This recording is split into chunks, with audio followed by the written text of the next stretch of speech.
Ketika perjanjian Renville yang merugikan pihak Indonesia ditandatangani pada 17 Januari 1948, TNI terpaksa ditarik mundur ke wilayah Republik yang sudah ditetapkan berdasarkan perjanjian tersebut.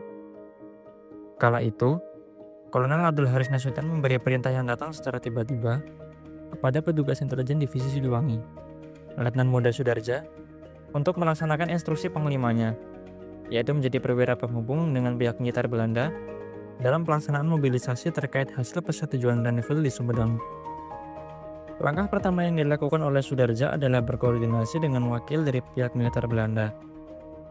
Berdasarkan kesepakatan dengan Letnan Kolonel J.J. Malta, perwira menengah dari Divisi 7 Desember, ia harus menyampaikan seperti surat kepada Kapten Sentot Iskandar Dinata dari Batalion 27, yang isinya adalah perintah Kolonel Abdul Haris Nasution agar para Maung, julukan untuk para prajurit Divisi Siliwangi, untuk turun gunung dan berangkat hijrah ke wilayah Jawa Tengah.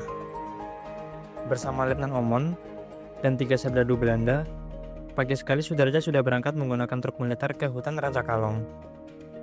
Selama perjalanan, Sudarja sempat ketar-ketir. Bayangkan saja, saya harus pergi ke Gua Harimau bersama tentara Belanda. Bisa-bisa sampai sana saya ditembak sama anak buah Pak Sentot, ujar Sudarja tentang misi yang harus ia jalani. Untunglah, Letnan Omon dikenal baik oleh sebagian prajurit Dian 27. Setelah menerangkan maksud dan tujuan serta memperlihatkan surat perintah dari Kolonel A.H. Nasution, mereka kemudian dihadapkan kepada Kapten Sentot. Raut kekecewaan memenuhi wajah Komandan Batalion 27 itu kalau membaca surat perintah yang ia terima. Namun setelah Sudarja memperlihatkan surat kabar yang memuat berita tentang tercapainya persetujuan Renville, perwira yang tak lain adalah putra dari pahlawan nasional Utoy Sekardinata tersebut, akhirnya hanya bisa mengangguk lemas. Pada mulanya, tentu saja ia kecewa seperti juga halnya saya, Kanang Sudarja. Sesungguhnya, kekecewaan tidak hanya dirasakan oleh Letnan Muda Sudarja dan Kapten Sentot saja. Seluruh prajurit Siliwangi merasakan hal yang sama. Namun bagi mereka, perintah adalah perintah.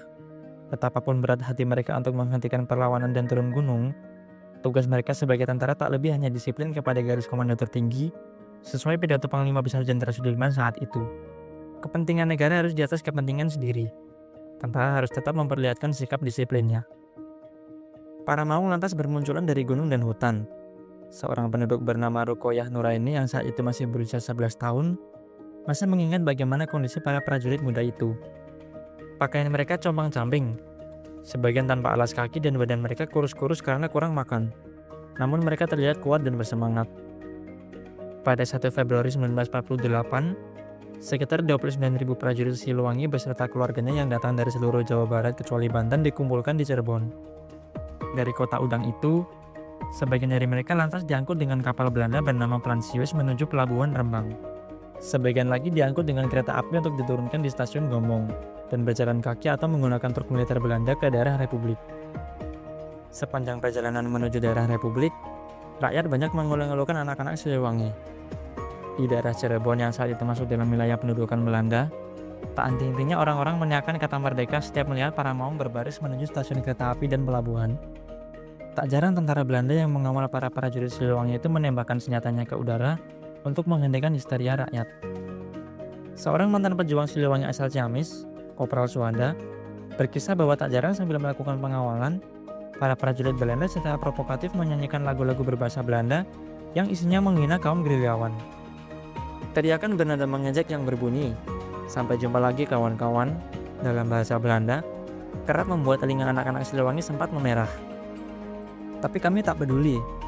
Kami tetap berbaris menuju Jawa Tengah dengan kepala tegak, kenang Suwanda.